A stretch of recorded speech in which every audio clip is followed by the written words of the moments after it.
Bonjour à toutes et à tous, c'est Benoît de l'équipe d'Un Pognon de Dingue. Nous avons lancé un appel à témoignages aux travailleurs mobilisés pendant le confinement, pendant la crise du Covid-19, et nous avons reçu des centaines de messages qui affluent sur les réseaux sociaux. Nous allons vous en lire une petite sélection. Élodie. Je suis infirmière, je travaille en centre médico-psychologique. Je ne suis pas en première ligne, mais réquisitionnable pour aller en service avec une journée de confinement ou d'astreinte. Je dois aller en service et je sais d'avance que je n'aurai pas de masque pour m'occuper des patients en psychiatrie qu'on ne peut pas confiner comme on voudrait et qui n'ont pas la distance attendue. J'ai peur, oui, de ramener le Covid-19 chez moi, j'ai peur de contaminer mes enfants. Merci de nous permettre de nous exprimer. Karim. Je travaille dans le domaine postal privé. Contact permanent, pas de masque, pas de gants. Si Macron doit faire un geste, c'est pour nous qui travaillons dans des conditions déplorables. L'argent ne fait pas tout, mais Macron devrait avoir de la reconnaissance pour nous. Vu l'état des entreprises, celles-ci sont incapables de verser une prime. Relayez s'il vous plaît notre appel au niveau national pour que l'État fasse preuve de reconnaissance, nous risquons nos vies. Stéphanie. Je travaille en cartonnerie depuis hier, dérogation préfectorale, en plus de celle de l'employeur, qui se cache derrière le fait qu'on fait des cartons pour l'agroalimentaire et le pharmaceutique, mais à mon sens rien d'indispensable, des bonbons, du vin, des chaussures, du soda, et tous les jours de nouveaux intérimaires pour pallier aux absences. On n'a pas de masque, on ne peut pas toujours respecter les 1 mètre, et avec leur loi de merde, on risque de bosser bien plus, pas majoré, et de perdre nos congés. Mais tout va bien. Didier.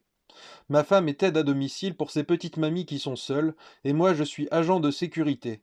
Il en faut actuellement pour apaiser la situation dans les magasins, grandes surfaces, et faire respecter les distances de sécurité et surveiller les sites sensibles. Nous travaillons beaucoup avec la police et la gendarmerie. Fabienne. Moi je bosse en EHPAD, en plus j'ai des problèmes de santé, j'ai peur de l'attraper, j'ai dû reprendre du Lexomil tellement je suis inquiète, sans protection. Mon enfant travaille en hypermarché. Jean-Michel. Nous avons un cas avéré de Covid-19 sur notre site de production.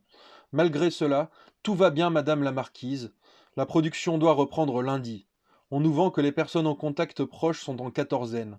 La bonne blague. Et ceux qui étaient en contact proche de ceux qui sont en quatorzaine. Bref, nous ne sommes plus un personnel, mais une ressource qu'il faut utiliser. Joseph. Nous, chauffeurs de bus, au boulot, pas de solution hydroalcoolique, pas de masque. Quatrième jour des gants en plastique, démerdez-vous. 4. Je bosse dans un petit market, nous avons eu des gants depuis mardi, plexiglas aux caisses depuis jeudi après-midi, pas de masque et plus de gel. Ghislaine. Messieurs les dirigeants, prévenir c'est guérir, disait ma grand-mère. Je suis soignante comme beaucoup dans ma famille. Pourquoi n'écoutez-vous jamais la bonne parole de ceux qui savent, mais juste le bruissement des actions et billets de banque?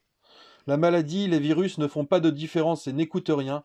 Ils sont pires que vous et c'est peu dire. Sylvie. Je suis employée à la Poste. La direction a coupé la dotation de fonds, donc système D de vigueur. Mais toujours sur le pont. Un supermarché a accepté de nous faire un prix sur les bouteilles d'eau et de savon liquide afin que mes collègues puissent les emmener avec eux pour se laver les mains durant la tournée. Il faut rester solidaire et surtout respecter les mesures barrières. Bon courage à vous tous. Valérie. Infirmière, je suis infectée par le coronavirus. Françoise. Je suis auxiliaire de vie, je travaille aussi dans des conditions tout comme vous, c'est un gros problème parce que c'est toujours nous qui devons nous battre, ils sont contents de nous avoir et pour le reste, tais-toi. Véro. Secrétaire en EHPAD, on bosse avec toutes les précautions pour ne pas amener ce virus à l'intérieur, mais il faut bien donner des nouvelles aux familles et porter le téléphone désinfecté dans les chambres pour que nos aînés puissent parler à leurs familles. Soledad. En tant que facteur, nous travaillons sans masque et nous sommes 60 dans le bureau. Sandrine. Je travaille dans le médico-social auprès de personnes en situation de handicap, comme on dit, minorité qui n'intéresse personne. Je suis en foyer de vie, donc il y a toujours du personnel. Ça va. Nous avons pour l'instant des gants et du gel hydroalcoolique. Pas de masque, mais pas de cas chez nous. Le plus compliqué est de travailler avec des gens qui, eux, sont confinés avec des troubles de la personnalité et psychiatriques. Ils sont tristes de ne plus voir leur famille et par moments, on sent la limite du pétage de câble. Mais pour l'instant, ça va, on arrive à gérer. Ce qui m'inquiète le plus, c'est s'il y a 2 mois de confinement, je pense que les troubles de la personnalité prendront le dessus et pourront engendrer de la violence. Domi. Je suis agent de propreté, je commence à 5h45, plus de tram donc obligé de faire du covoiturage avec mon binôme, nettoyage dans une usine, bureau, sanitaire, laboratoire, etc. Aucune mesure supplémentaire. Ensuite, je fais le ménage dans 4 résidences, avec également sortie des containers poubelles. Et oui, car on ne parle jamais de nous, mais si on ne sort pas les poubelles de tous ces immeubles, eh bien les éboueurs ne les ramasseront pas. Notre société ne nous fournit ni gel ni masque. Même pas un message ou un appel de leur part. C'est va bosser. J'ai 51 ans, un fils confiné à la maison et je vais tous les matins au boulot, la boule au ventre. Quant à la prime, nous savons très bien que comme d'habitude, nous n'aurons rien. On a un boulot de merde et on est traité comme de la merde, aussi bien par notre société, notre hiérarchie que notre gouvernement. Voilà donc pour cette sélection du jour des témoignages des travailleurs mobilisés, que ce soit dans le corps médical, que ce soit dans le commerce, mais aussi dans certaines entreprises qui ne sont pas forcément nécessaires lors de cette période de confinement.